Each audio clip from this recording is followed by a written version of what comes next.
Good morning, plastic people. Good morning, Mr. Pincus. Let's go to work.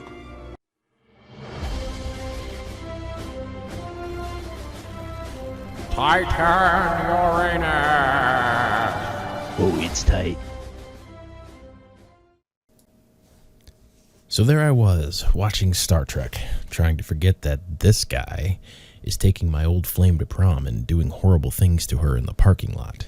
Well, looky what we have here. No, stay right here with me. Come on, Lorraine. Come on. Leave her alone, you bastard. And then suddenly, this happens. I tried to have them decommissioned, but Starfleet, in its infinite wisdom, overruled me and reassigned them all to work waste transfer barges. Wait a minute. If it's already established that Starfleet uses holograms for dangerous and menial labor, why do these guys exist? An android has to be way more expensive and impractical than a hologram to use for this kind of stuff. That would be like the army deciding to deploy Cadillac Escalades into battles instead of Jeeps. And this is the problem when the message takes center stage rather than the story. You see, we had already covered the subjugation of androids in the very episode that this series is supposedly inspired by. But I guess Kurtzman and the gang decided to ignore the epic bow that Picard tied on this subject. Your Honor, a courtroom is a crucible. In it we burn away irrelevancies until we are left with a pure product, the truth, for all time. And thought it would be fun to beat a dead horse. Commander, who do you think you're working for? Starfleet is not an organization that ignores its own regulations when they become inconvenient. Well, I guess the guy we've been rooting for 7 seasons is just a naive fool, because that's exactly what the Federation does. And when faced with the choice of using holograms or androids, synthetics for shipbuilding, the Federation went with synthetics? Why? Why would they do that when there's already precedence for using holograms? Oh, and I can hear the objections already. It would be too hard to build that many holographic emitters. And you're right. It would. It would be easier on me if I didn't have to work and was just able to steal things to survive, but the law says that I can't. And according to Captain Philippa Lavoie.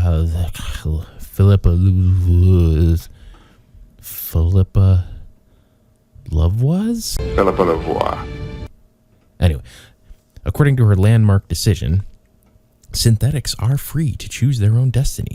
Yes! So again, either Picard is an idiot and the Federation does indeed ignore its principles when they become inconvenient, or the writers of this show are sacrificing canon for the sake of the message. I suppose it could just be that the writers don't know about the contradiction that they've created. But isn't that worse? Another little piece of canon we ignored to make the universe that Picard lives in possible is the mobile emitter. You know, that thing that allows the best character in Voyager the ability to go on away missions? The Doctor! I guess the the 29th Century Federation was all like, this time distortion's supposed to happen because it's part of the proper continuity. Or you might even say, the sacred timeline.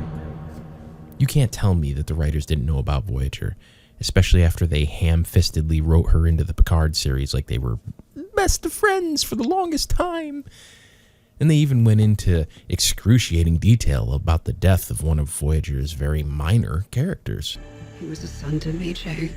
Either they watched Voyager, or they were familiar enough with the drama around these two actors on set to write them in, and I'm thinking the latter. Anyway, with the mobile emitter, you could have had holograms buzzing around everywhere, putting ships together, arguably faster than androids. Have you ever been working on a project and you spent more time looking for the tool that was just in your hand than actually working on that project? Wouldn't it be easier if you could just turn your hand into the tool you need? Well, a hologram can do that. Have you ever wished that you were 10 inches tall and you could work in cramped spaces easier? Well, a hologram can be any size. Have you ever wished you had 6 arms and that you could... You see where I'm going with this? The synthetic is limited by the fact that it is a permanent physical being. So why did the writers go with androids? At best, lack of awareness of this other, more sensible option. And at worst, they knew it was easier for the uninformed to be sold that there was a race of robot slaves rather than holographic ones. It's a lot harder to show discrimination against a hologram because if you don't like them, you can just turn them off. It's not considered murder. But deactivating an android has all sorts of cool, evil serial killer visuals that go along with it. Oh, look, a drawer full of heads. That's not creepy at all. I guess what I'm getting at is this. This show shouldn't exist. All of the things it wants to talk about have already been tackled by better writers in better iterations of the Star Trek universe. And since it apparently goes against their moral duty to lecture us, they can't just make it a fun adventure show. Basically, Discovery, Picard, Lower Decks, they've all become seasons 4 through 11 of MASH. Yeah, sure, it's still technically MASH, but the winning formula of a couple hard-hitting episodes mixed in with a season full of fun episodes has been replaced with the more melodramatic Alan Alda and less Hawkeye. You mean you can't even get together on one little word? What's the matter here? I don't understand. You know what to do. Why can't you just do it? People are dying out there. You gotta stop it. You can't wait anymore. You can't. The reason Star Trek social commentary episodes hit so legendarily hard is precisely because you don't see it coming. Here's this goofy show you found in the 60s about dudes buzzing around in a spaceship.